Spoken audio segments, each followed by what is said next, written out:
This episode of Hawk Talk is brought to you by Charbonneau Car Center and Dacotah Bank.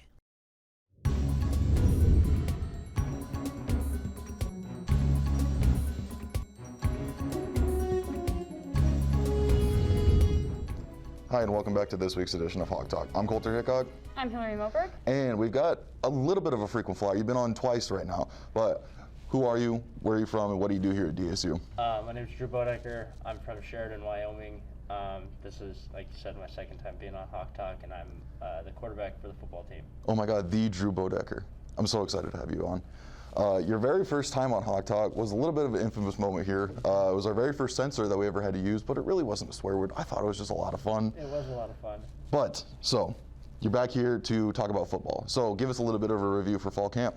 Fall camp was great. It was good to get back into the swing of things. Coaching staff really did a great job. Had a couple young guys step up. They've been playing well. We returned a lot on the offensive side of the ball, so that's always makes fall camp go way smoother when you don't have to incorporate new players. Not saying the younger guys that are now eligible to play didn't step up and fit in pretty seamlessly, but it just helps to have that senior leadership and that experience. Defensively, I think they're pretty solid. They also got a lot of experience out there, and should be a fun year for the Blue Hawks. Sweet. That's great to hear. So you have a few seasons under your belt here at DSU, but what are you most excited about this year as opposed to previous years? This year, I'm just super excited to lead this offense again. Last year I was really nervous going into the first game. Not saying I'm not nervous. Games I'm always super nervous going into because you never know what's going to happen. That's why you play the game. But having that experience of playing a full season last year, going 9-0, coming in this year, I have a lot of confidence, and I'm expecting to do great things for us. Yeah. What are some of those personal goals you've set for yourself this season you want to accomplish? I'm not a huge stat person or anything like that. Obviously you want to be recognized as one of the best players in the conference, so that would be huge. But if not, as long as the Blue Hawks have a win at the end of the day, that's kind of the biggest thing that I go for being the quarterback, because we're in North Dakota. We're going to have some snow games, and it's going to be windy some games. So sometimes, like, my stats or anything like that aren't going to be great, but as long as we win, that's all I care about. Heck yeah. So, Drew, as you know, we asked some fun questions around here at Hawk Talk, but I got to ask you, you were the very first censor that we've ever had, but I got to ask you, do you ever go back and look at that episode and just be like, what could I have done different? Yeah, I've gone back and watched it, quite a few times.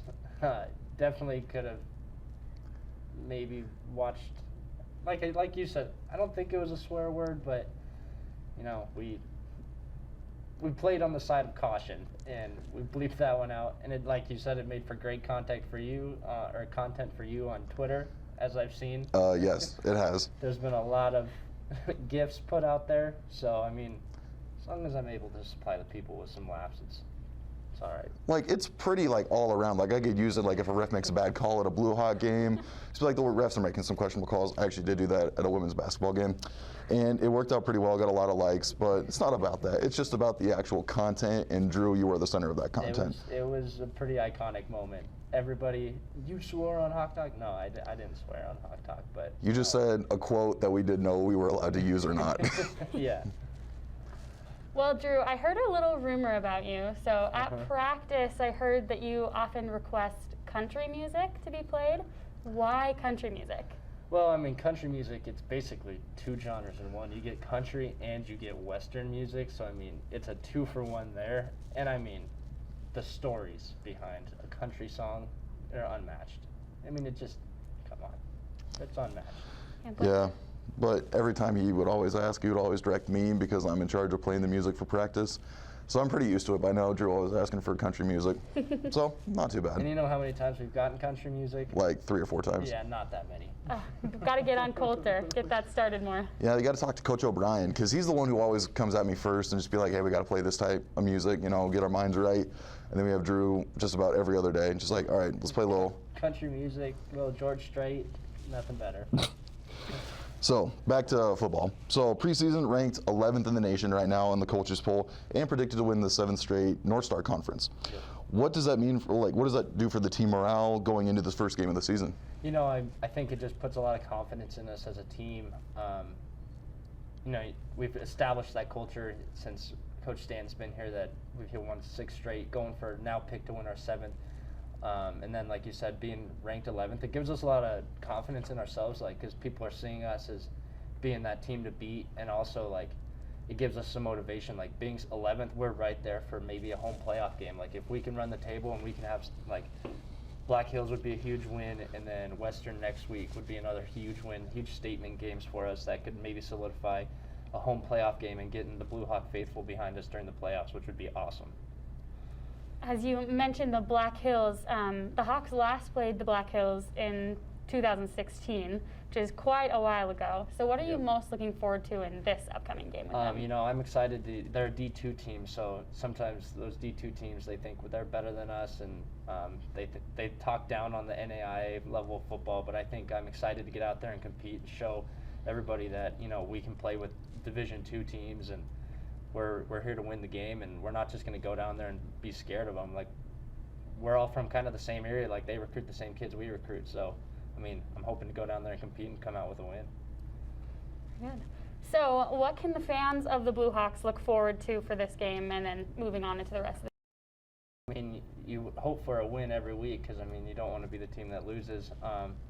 So hopefully the Blue Hawk fans can get a good win this Thursday night, and then, you know, throughout the season, keep that going, get some wins. Hopefully offensively we can put a lot of points on the board, and defensively we shut teams down. I mean, hopefully we just play all-around football, and that's what I know Blue Hawk fans want to see. So, Drew, last time you were on Hawk Talk, we asked you, what does DSU mean to you? I didn't want to ask you the same question, but since you are finally a senior, we kind of brought this in last year, asking in all the seniors, if you can go back and tell your freshman self one thing, what would it be? I'd tell them to enjoy everything. You know, sometimes it's tough to wake up in the middle of winter when it's negative 20 degrees out and go to a workout, but, you know, you just got to enjoy everything, because there's going to come a day in a couple months where I'm not going to the winter workouts, and I'm not part of I'll still be a part of the Blue Hawk family, but I won't be a part of that football team, because it'll be a brand new football team come that time, so I'm going to miss that. And so I just would say to enjoy everything and have fun. Well, Drew, thank you very much for coming on. I mean, we didn't have to censor you this time, No. Yeah. so I think we did our job here. We did better this time. So thank you again very much, and good luck to the Blue Hawks this weekend. I mean, I'll be there, but Yeah. I know the ending score, so it'll still be a lot of fun. Yep. Kira Schneider will be on an on-campus interview right after this.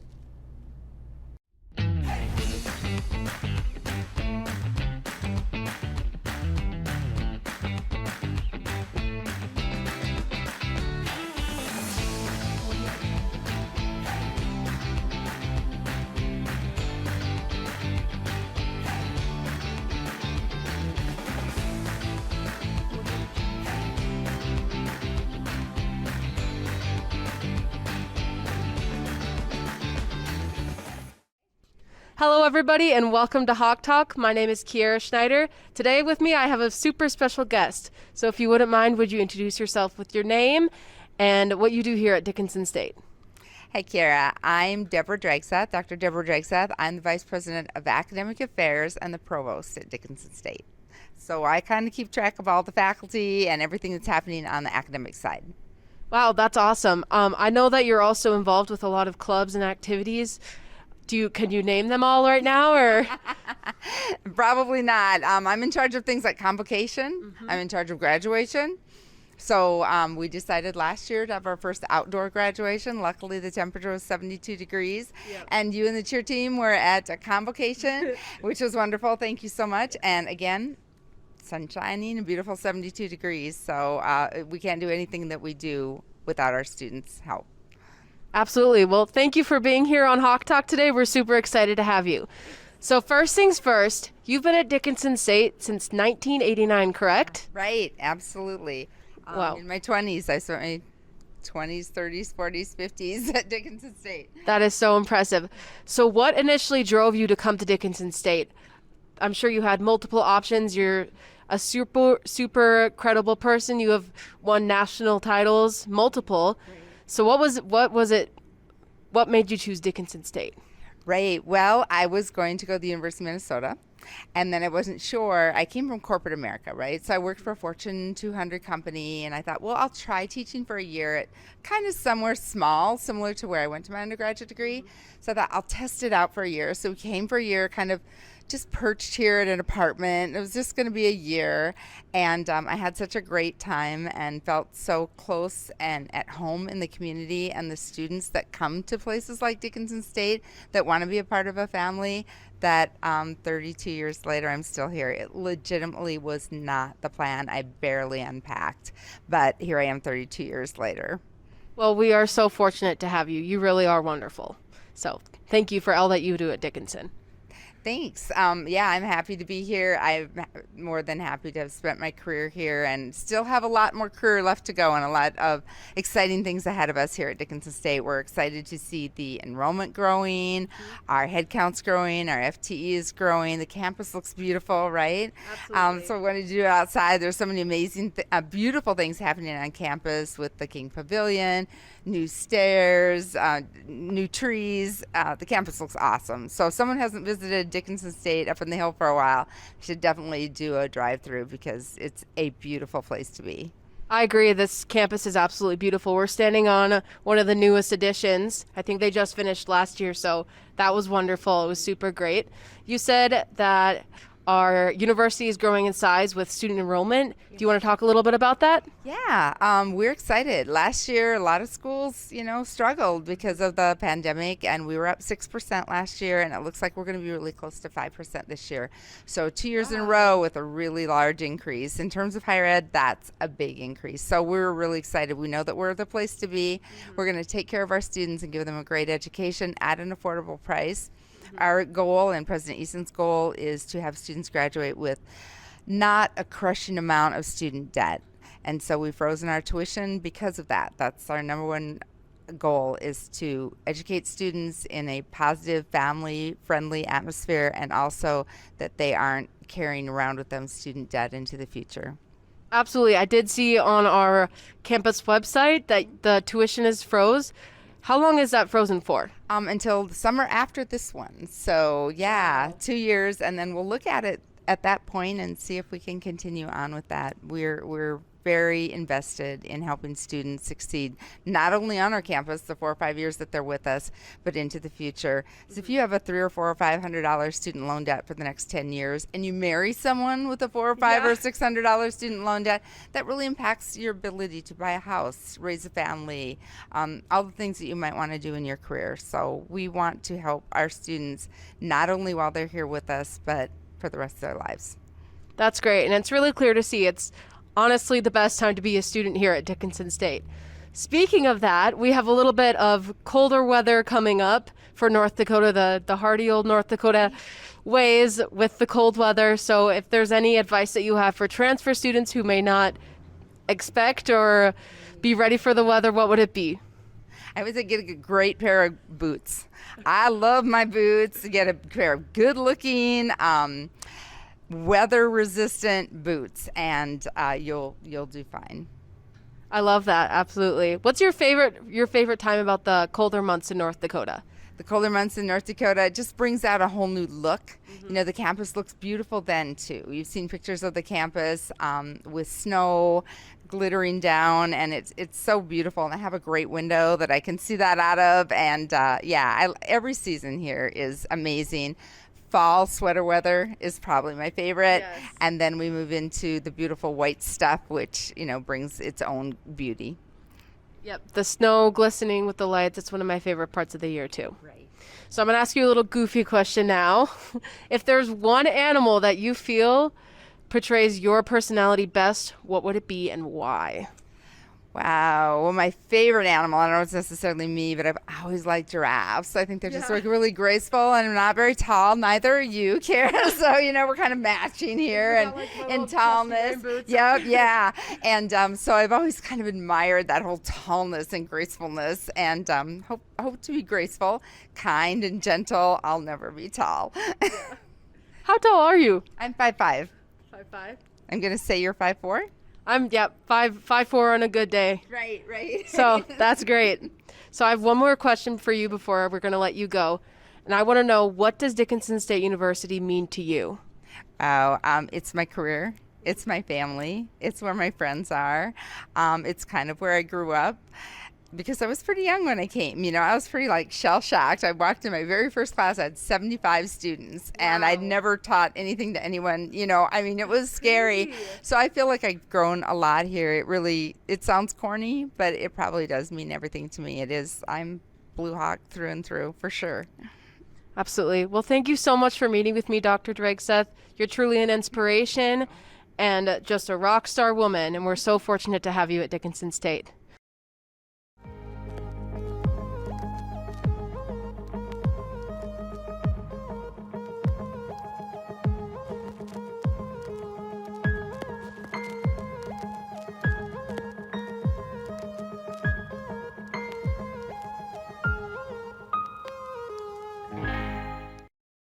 And we've got a brand new guest on. Is it your first time ever on Hawk Talk? Yeah. Well, welcome to it. Please Thanks. Introduce yourself, who you are, where you're from, and what do you do here at DSU? My name is Haylie Oberlander. I am from Huntley, Montana. And what was the last question? And what do you do here at DSU? What I do at DSU, I'm majoring in elementary education with a minor in leadership. So that means I'm in the Theodore Roosevelt Honors Leadership Program. I'm on Student Senate, and I run cross country. Well, Haylie, thank you very much for coming on the show. And you do quite a bit for the school. Yes, Has anybody ever told you, take a chill pill for a second? kind of. So, cross country. So, talk us through the preseason. I know you guys do an annual camping trip. How'd that go? It went really well. This is my third year doing the camping trip, kind of. We went to Medora last year, but we went to Spearfish, South Dakota this year. And we kind of got a little rained out, so we left a day early, but it was still really fun. We got to know everyone. We are a full team of freshmen. So like I told you earlier, I am the oldest on the team, which is kind of crazy, being a junior and all. But yeah, we went to Spearfish, ran in Deadwood. It was a blast. Perfect. And I've always been curious, what's the hardest workout during a preseason for cross country? Hardest workout? Oh gosh. Whitcop always has tricks up his sleeve. I think Rocky Buttes pretty hard. I also think when we go out to Patterson and do some mile repeats out there, that definitely gets you sweating. But yeah, those are some of my harder ones. Track workouts always get me too. Those just don't sound enjoyable. Yeah, they are when you finish, Coulter. Okay. I'm impressed you can do all that. I can barely walk up the stairs in Mayhall without losing breath. Oh gosh, going up to the TR office every single day, 3rd floor of Mayhall, I definitely struggle. Builds your endurance for the season. Yeah. So women's cross country is predicted to win the North Star Conference again this year. So what does this do for your team morale heading into the season? Absolutely. So like I said, we have a very young freshman team. We're excited because having as many freshmen as we do and we're ranked #1, that's incredible. We do have quite a few injured this year that are still trying to recover, potentially can run at conference, get them up there. But yeah, it's very exciting. I'm so excited. I really want to take the team to nationals. We went my freshman year to Portland, Oregon, and that's where we could potentially go again this year. That'd be very exciting. Yeah. Sweet. What are some of your pre-race traditions? Oh goodness. Okay. So every season I get a brand new pair of socks. And if these socks, I'll run a race in them before cross country starts. So this year it was the Sam's Run in Laurel, Montana. And if I ran good, those would be my race socks. And if they weren't, then I'd go back to last year's race socks. Now, with these race socks, do you wash them, or is that Yes. kind of okay, just making sure. No one likes stinky feet. No, absolutely. You run better with clean socks? 100%. Good. So I gotta ask you, me being a unit of a person, I gotta ask you, what is it with cross country kids? Is their brain broken? What makes it so fun? Oh gosh, honestly, my 8th grade year, when I had to decide if I wanted to run cross country in high school, it was definitely a decision my mom helped me make because she was my high school cross country coach. And so mentally, she tried to get me to love cross country, and it just grew on through my senior year. And I think everyone just has that love for when you finish. When you finish a race, when you finish a workout, that feeling when you're done. Very cool. We'll stop grilling you about the season for a little bit, give you a little break here. So if you were to pick any color crayon out of a pack, which color would you be and why? All right. tricky question, but I'm going to have to go with maroon. Maroon's one of my favorite colors, and go Grizz. I mean, they did just win against University of Washington. Yes. And people are kind of blowing up about it on Twitter, and I'm here for it. So Me being too. a fellow Montana person, I can respect the Grizz, but I'm a Cats fan. My uncle won a national championship playing football at the U of M, so Gotcha. Grizz So fan. family ties, I get it. Absolutely. So back to actual cross-country questions. What are your personal goals for this season? Personal goals. So last year I was really close to breaking into the 19s. So I really want to get into the 19s this season. My PR is a 2012, so I mean, close, but I mean, that was a really hard race. So that's my goal, is to get in the 19s. Enjoy this season with all the freshmen, all my friends, make memories, and obviously make it to nationals and win conference. Sounds like pretty good personal goals. Yeah. Absolutely. I can't wait to see you meet them. So Yeah. keep us updated. Will do.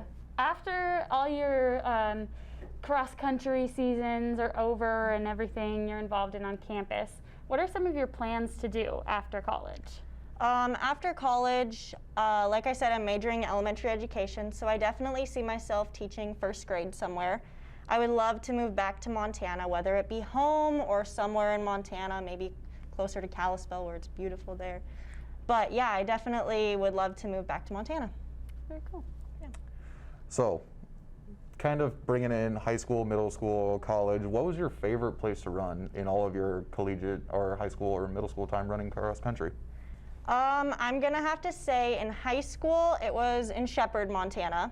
That was definitely a good PR course. And then in college, it would have to be Dickinson State's meet at the golf course, which is on September 24th. So Be there. be there at the golf course. Do you have some nerves going into that meet that's coming up? Absolutely, I really do. So we have a meet this Friday in Moorhead, and this is actually a 4K when we typically run a 5K. So it's a nice start to run it'll be a faster race, but it's not as long, you know? So I'm really excited. I do have some nerves, obviously, when you step on that starting line, all the jitters come out and stuff like that. Yeah.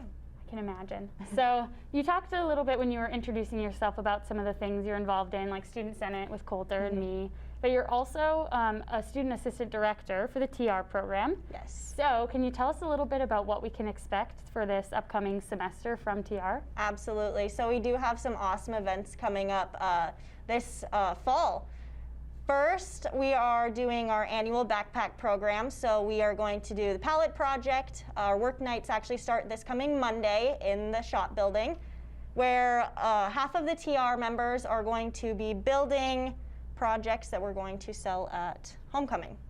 And then the second event, we're actually teaming up with Student Senate, which is going to be so fun, and we're bringing back Mr. Blue Hawk. Some of you may know what that is, some of you may not, but we're excited.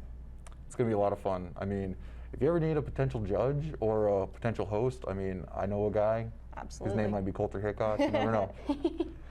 So we ask a lot of people why they come to DSU. I mean, I would just want to hear your answer because I feel like it'd be pretty dang good. Yeah, absolutely. My mom really wanted me to go to MSU Billings, you know, staying close to home. And Just a little jaunt for you right there. it is, like 30 minutes. You could probably run there cross country. Yeah. But I knew that I wanted to get out of Billings and venture somewhere else, find my own place. And I wanted to potentially run cross country. And so I wanted to stick to more of an NAIA school. And Dickinson came to mind. I came on a visit for cross country, and Bailey Smith and JC Wilson kind of sold it for me, along with Coach Whitkop. He's an amazing guy that becomes one of your best friends and coaches. So, I mean, they sold it for me right away. Emily Keene, you know, all those awesome girls on my little trip to Dickinson, and it was a blast. And they sold it for me. Perfect. That's good. Yeah. We're happy to hear that. So you made that decision to come to DSU, and now looking back on it a few years later, you've been here, been involved. What does DSU mean to you? DSU means to me about getting out of your comfort zone, stepping into a place where you don't know what's going to happen next. like taking the risk to, you know, be on the Theodore Roosevelt Honors Leadership Program, be on Student Senate, get out there. I'm applying to be on the Student Ambassador. So, I mean, there's just so many opportunities, and being a part of Dickinson State, it's amazing, it's beautiful, getting involved, having fun while doing it. That's just what Dickinson means to me. Awesome. Perfect. Yeah, awesome to hear. Well, Haylie, thank you very much for coming on. It's been a lot of fun. Yeah, for sure. I mean, I'll definitely see you at Student Senate meetings. Yep. But when can people find, I mean, you already said it, but you want to say it again, when can people find cross country at Dickinson? What was that? When can people find cross country at Dickinson? Find cross country? Yeah, like when's your next meet Oh, going to be That's a here? better way of Gosh, actually yeah. saying Sorry, that my question. bad. So September 24th at the Dickinson Golf Course is going to be our home meet. So come out and yell at us because it sucks running. But when, like I said, when you're done. And then we have a meet probably about every other week. And yeah, we actually only have 5 meets, including conference. So it's a long season, but short meets. So. Wow. We'll Well, be cheering you on from home, for sure. Absolutely. Once again, Haylie, thank you very much for coming on. It's been a lot of fun. Yeah, thank you.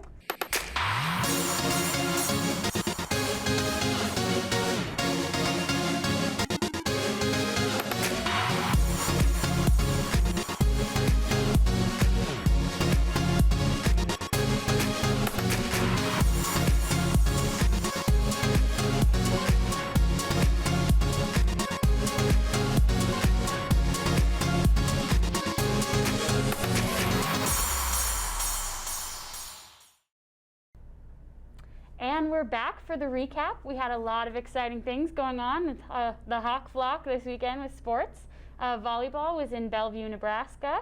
Unfortunately, things didn't really go their way. They went 0-3, but they'll be playing again this weekend at home in Scott Gym against MSU Northern and Montana Western. So good luck to the volleyball girls. And cross country, we talked with Haylie. They will be in Moorhead this weekend for their very first short cross country meet. So good luck to the Hawks right there. We have rodeo coming up this weekend. They'll be going to River Falls, Wisconsin for the Falcon Frontier Days Rodeo. Good luck to everyone there. And football this last weekend. Football went to Black Hills, but unfortunately lost 30-24. Not the way that things wanted to work out. There was just a lot of things that could have been changed about the game. But we're going to move on to this week. We're going to play Montana Western at home. So tailgates are back, and that means we're going to have Blue Hawk game day. We're going to be there at the tailgate. You could potentially be on the episode. Just make sure you watch for us. We're going to be there. Hillary's going to be there. And we're going to bring a new guest. Her name is Dallas Mitchell. She's a softball player, so we're going to be happy to have her. Yeah. And we're going to have a special guest. Be sure you turn into our social medias to figure out who that guest is. Our Twitter is at DSU Heritage Fund, and our Instagram at DSU Foundation. I'm just eating this mask right now. I don't know about you. But thank you to all the sponsors. Thank you to all the fans that love this show. Thank you to our producer, Ron. Thank you to our videographer, Trace. Without you, the show isn't possible. Thank you very much. And thank you to the DSU Heritage Foundation. And catch us next week. But until then, Hawks are up.